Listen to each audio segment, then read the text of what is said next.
बंगालच्या मुख्यमंत्रीपदी शुभेंदू अधिकारी, पश्चिम बंगालमध्ये अधिकारी राज सुरू। शुभेंदू अधिकारी यांच्यासह 5 मंत्र्यांनी घेतली शपथ। तामिळनाडूमध्ये थलपती विजयचा सत्ता स्थापनेचा मार्ग मोकळा। व्हीसीके पक्षाने टीव्हीकेला पाठिंबा जाहीर केला। व्हीसीके पक्षाच्या पाठिंब्याने सरकार स्थापनेचा मार्ग मोकळा। टीव्हीके पक्षाने 118 आमदारांचा बहुमताचा आकडा गाठलेला आहे। हरियाणा, मध्य प्रदेश आणि महाराष्ट्रानंतर आता बंगाल आणि आसाममध्ये सुद्धा मतचोरीच्या मुद्द्यावरून राहुल गांधी यांची टीका। त्यांना वाटतं की कोणीच त्यांना अडवू शकत नाही, मात्र त्यांची वेळ आता आली। राहुल गांधी यांचा हल्लाबोल। प्रदेशाध्यक्षांच्या विनाच महायुतीची समन्वय समिती काम करणार।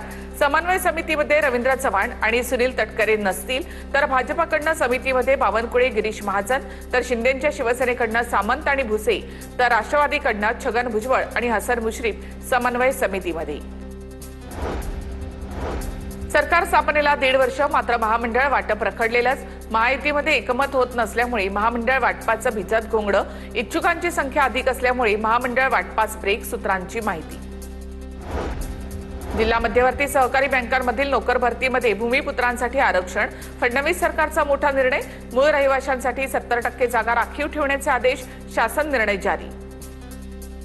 अंबादास दानवे यांच्याकडनं काँग्रेस प्रदेशाध्यक्ष हर्षवर्धन सपकाळांची भेटीच्या दरम्यान मिलिंद नार्वेकर देखील उपस्थित। विधान परिषदेवर निवड झाल्यानंतर दानवेंनी घेतली सपकाळांची भेट।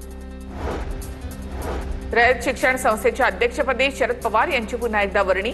2026 ते 2029 या 3 वर्षाच्या कालावधीसाठी शरद पवार अध्यक्ष असतील। अध्यक्षपदाच्या निवडीदरम्यान अध्यक्षपदासाठी एकच अर्ज आल्यामुळे शरद पवार यांची बिनविरोध निवड। टीसीएस प्रकरणामधील आरोपी निदा खानची आजची एसआयटी चौकशी संपली। एसआयटी प्रमुख संदीप मिटकेंकडनं निदा खानची चौकशीनंतर सरकारी पंच सक्षम ऑनलाईन साक्ष घेण्यात येणार आहे। नाशिक सत्र न्यायालयाने काल निदा खानला 4 दिवसांची पोलीस कोठडी सुनावली आहे। अमेरिका-इराण युद्धानंतर कच्च्या तेलाच्या किमती वाढल्या। अनेक देशांमध्ये पेट्रोल डिझेलच्या किमतीमध्ये 30% वाढ। भारतामध्ये सुद्धा पेट्रोल डिझेलच्या किमती वाढण्याची शक्यता। पुण्यामध्ये सीएनजीच्या दरात वाढ। पुण्यामध्ये सीएनजीच्या दरामध्ये प्रति किलो 1.5 रुपयांची वाढ। वाहन चालकांना सीएनजीसाठी प्रति किलो 92 रुपये 25 पैसे मोजावे लागतील।